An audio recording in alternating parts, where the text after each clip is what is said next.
Look at what they value and look at their budget and what they're proposing. Romney wants to he said in the first 100 days, he's going to let the big banks once again write their own rules. Unchain Wall Street. They're going to put you all back in chains. That is so unbelievably offensive. Let me introduce you to three guests. Kira Ann Davis, she's a video blogger and featured contributor at Independent Journal Review. Star Parker is founder and president of the Center for Urban Renewal and Education and syndicated columnist. Joseph Phillips, he's an actor and conservative commentator. Welcome, all three of you, to the program. Thank you. Good to be here. That is really offensive. Really offensive. It's offensive. What he said is offensive. The way he said it is also offensive. Yeah. And I always get a big laugh at how these politicians on the left launch into that kind of folksy black dialect whenever they want to appear like they're in with us. Tied. Oh, my God. Hillary. Oh, my and Obama does That the never same gets thing, old. you know, with he drops the end of his words at the end.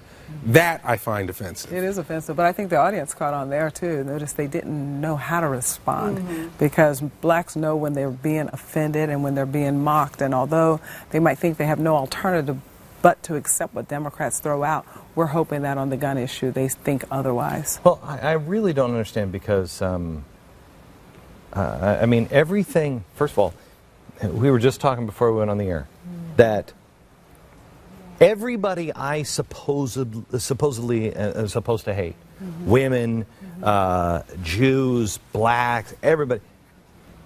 This is what this is all about. Right. That's what this is all about, is keeping people free, no matter who they are, keeping people free. And they're the ones that are really, truly enslaving and putting in danger all of these people. That's what I was kind of saying in that video, and I sort of referenced that Biden comment in my viral video about the Second Amendment.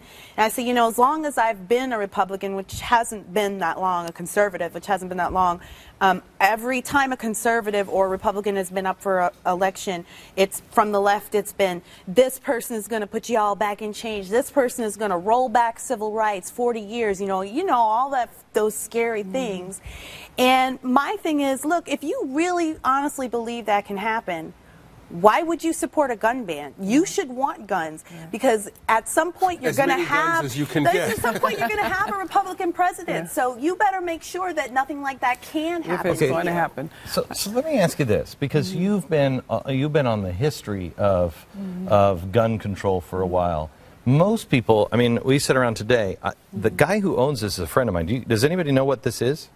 No. This is a really important, this is a more important symbol than the Liberty Bell was for emancipation. The guy who owns this, I was in his house, and he has a history like you wouldn't believe. And I was in his house, and it stopped me dead in my tracks, and I said, oh my gosh, where's that come from? And he said, what? And I said, am I not a man? And he didn't even know what it was.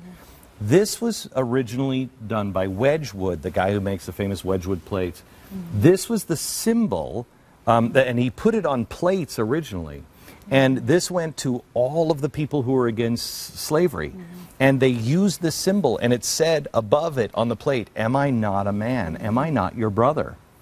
This is an important piece of history.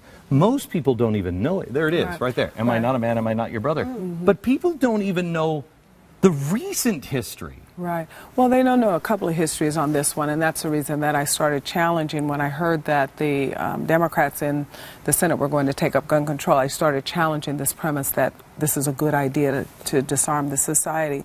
We don't understand black history when it comes to the relationship to the Republican Party, for one, because blacks were traditionally Republican. It was the party that freed us. The Democrats have never changed their strategy. They've always wanted people unarmed, uneducated, and dependent on whoever that master is, whether it was the master at that time in slavery or whether it's the master today that keeps them in chains to the welfare state. But also they don't know their history when it comes to gun and gun protection. All blacks were not slaves. This is something that a lot of African Americans themselves do not know. They were not enslaved. slave. Democrats have convinced them that they've always been servants and that they need to just be quiet on this particular issue. No, it was over a matter of time that they disarmed the black community, and mostly because the freed slave was a threat to those that were keeping others in chains for a couple of reasons, but also as blacks became free, they started seeing more black code and more opportunities to disarm them so that they can keep them under control. You know, I'm glad that Star brought this up. You know, as an actor working in Hollywood and as a consumer of entertainment, I have grown so tired of seeing film after film after film portraying black characters is cowering in the corner while the Ku Klux Klan or Night Riders are outside threatening them, waiting for someone to come save them. The truth is that black people often fought back, and they fought back with guns. That's right.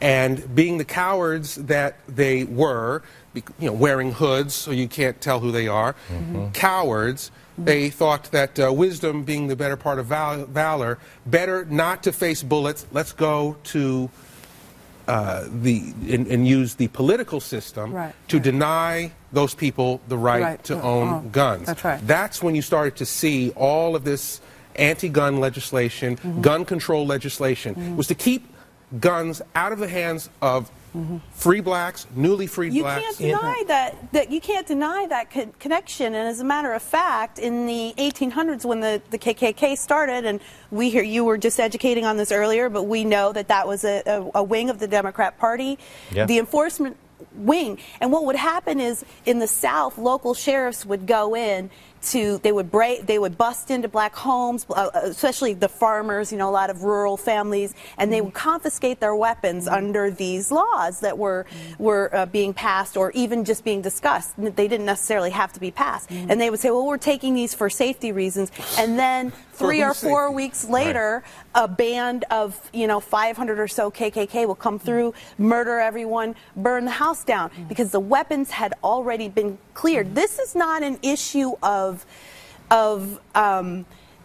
what's safe for school children, what the Second Amendment meant when it talked about guns. It meant muskets. It's not an issue of that. It's an issue, as a black Americans, it's an issue of our freedom. And we should be concerned about this. This should not be a partisan issue. But it's not just about the black, because when you think about what they're doing now, they just passed that into law yesterday, well, out of the Senate hearing, background check, and now they're saying, well, we should do something about the mental cases, and then we should do something about those that have criminal background. Selectivism was tried as well, because getting to their point, even prior to freed slave, there were free blacks in this country, and when we started seeing systematic laws to select just a few that were not able to be armed, what's really interesting in black history is that there was an opportunity, especially in northern states, to where black freed slaves did not have a right to bear arms, but southern slaves did, because their job was to protect their master's property. Over time, we started seeing those rules get harder and more harsh. So for anyone in the majority community that thinks that, well, it might be a good idea to just let's investigate a little bit deeper into people's lives to see if they should qualify for a gun, when do we stop these qualifications? If you look back at the European law, those qualifications were class and religion. If you look at our law right now, talk about mental state. If you've had an abortion, did you know that you're 81% more likely to have a problem with mental challenges later on in life? Are we going to start asking, have you had an abortion on these background checks? So hang on. I mean, come on, there's a lot of problems here. I want to go right there. We have to take a break. Why don't we go right there? Because the background checks, they are going to What are they going to ask? They are going to hurt the African American community. Oh, absolutely. And using the argument of the left, you can prove that it will hurt the African American community more. And I'd love to hear your reaction, and how do you get this message out into the black community and educate quickly enough to be able to stop this juggernaut? If I take the leftist mottos always, that the black man is wrongly accused of crimes, and the whole prison, what do they call it, the prison industrial complex was built just to put the black man behind bars, that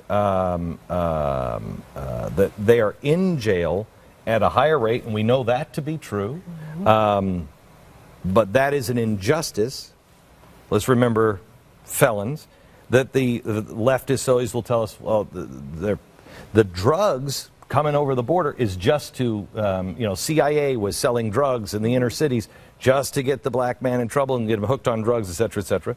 You mentioned abortions, higher for the African American, and also a much greater rate of mental problems afterwards due to it, mental instability. This is what study is showing. Okay, so you have all of those things, and yet mental instability, felony, problems with any kind of drugs, those will all get you disqualified. That's right. At the same time, that doesn't seem to be a problem with anybody on the left.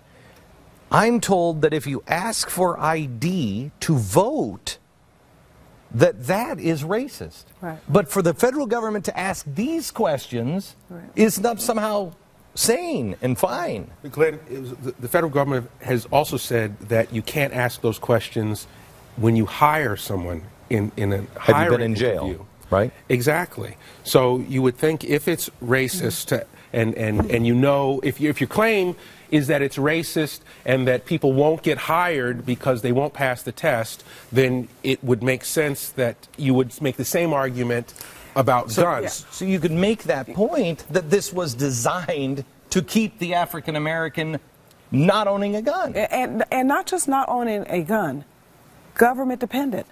The Democrats have not changed their strategy all through slavery. Uneducated, unarmed, and dependent. And what we see today is the government controlling the schools, in particular in these communities, have convinced them that they should not even consider exercising their Second Amendment right.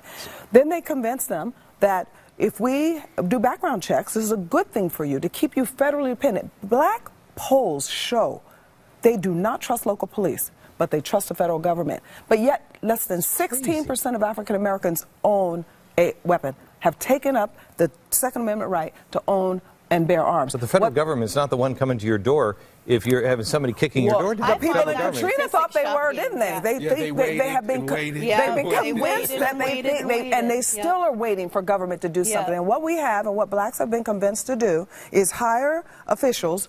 They hire these officials, they vote for these politicians whose exclusive job is to keep them uneducated, to keep them unarmed, and to keep them government dependent. These guys have the role of the overseer to go into these black communities and convince them that they should just keep waiting for federal government. They just report 80% of the graduates in New York City public schools graduate functionally illiterate. That's right. And yet what they're talking about, in addition to Herr Bloomberg's soda bans and concern about the loudness of earphones, is stricter gun control laws while they're living in impoverished and communities that are overtaken by criminals. And yet you don't hear one Congressional Black Caucus member say, how do you get the guns out of the hand of the ill-intended? How come if we can't control the inner cities right now and the crime rates that they have, why does that make it a good idea then for us to take the only little bit of weapons that are already left in those communities and not just that, extend it out into the greater society? If anyone in America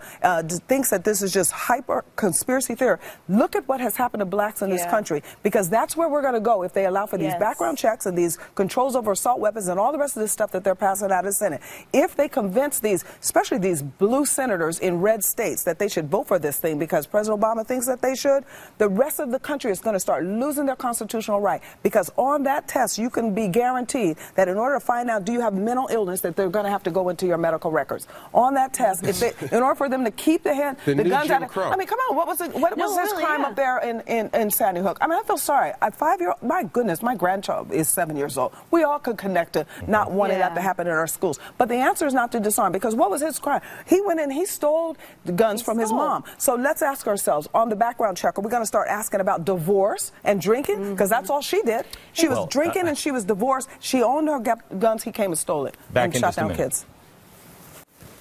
Okay, so how do we get this out to enough people fast enough to make this matter? I think that the story is important.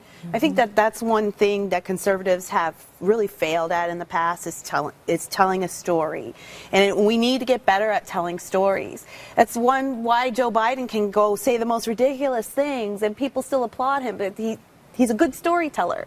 And I think one of the stories that we need to be bringing back to our communities, our family, our friends, and what we do in our social media lives is reminding black folks, look, we are inherently distrustful of government. We always have been. We should be. We have good reason to be. We're distrustful of police. We've had good reason to be in our history. So why would you invite more government into your life? I use the same argument with Obamacare. Why would you invite more government into your life? We don't want this. This has been dangerous to us in the past, and there's no reason to believe that it wouldn't be dangerous again. The schools are bad, but we should have mandatory preschool. Right. Right. So they can get started earlier. But it works for some reason. No. Well, not necessarily. Go ahead. Well, what I was going to say is that the problem is that we have to realize is that we're also fighting what I believe is a social agenda that crosses color lines. Eric Holder talked about making guns like cigarettes, where you're going to put them off in the corner. And this is similar to what happened to my son at El Camino Real, is that here is this idea that to own guns, to want to own a gun, to like guns makes you bad, crazy, suspect. We had better do a background check on you because there's got to be something wrong with you if you want a gun. Right. Whereas to eschew guns makes you a good person, righteous, noble, and that is some heavy stuff to fight. Well, I think it's more than just, and let me just wrap this up. It's more than just telling a story. It's standing up. It's saying enough is enough, and it's loud action in the same type of intense protest that was brought against other injustice has to happen here. It can't just be. That's what we're doing. That's why Cure came out with the ad, and I've got a lot of pushback on it. It's very provocative. It's reminding us of a time in history that people don't want to talk about. But the KKK, 6 million people thought it was a whole country. It was 5% of the country. 100 million people sat quietly while they wreaked havoc over one little small part of our society. 3,000 lynchings in a very short period of time. We are never going to let this happen again. So Cure is pushing in. We are pushing in. We're going to make sure that every black understands their history in 2 places. Number 1, guns. You've got to have this Second Amendment right. You've got to protect it, and then you've got to participate in it. But number 2, you need to know the history of these parties, because I'm telling you, they are putting in control people who have used the same agenda throughout their history. Uneducated, unarmed, and dependent. And I'm going to say, and that's the this Democrats. last little bit is we are really fighting what's happening in the school system. Because the people who are teaching history in school are some of the very same people who are telling us that guns are bad, that guns in the black community is racist. And school so choice. we've really got to stand One of the best up things against could have that. happened is the social media, because now we can get our message to the black community. Because what used to happen is that guard, those overseers, would sit there and make sure that there were no channels into these communities. You have to go through the black church, the left black church, or you have to go through these politicians. Not anymore. The internet takes us in, and we can develop our own ads and our own messaging, and we're doing it. Back in a minute.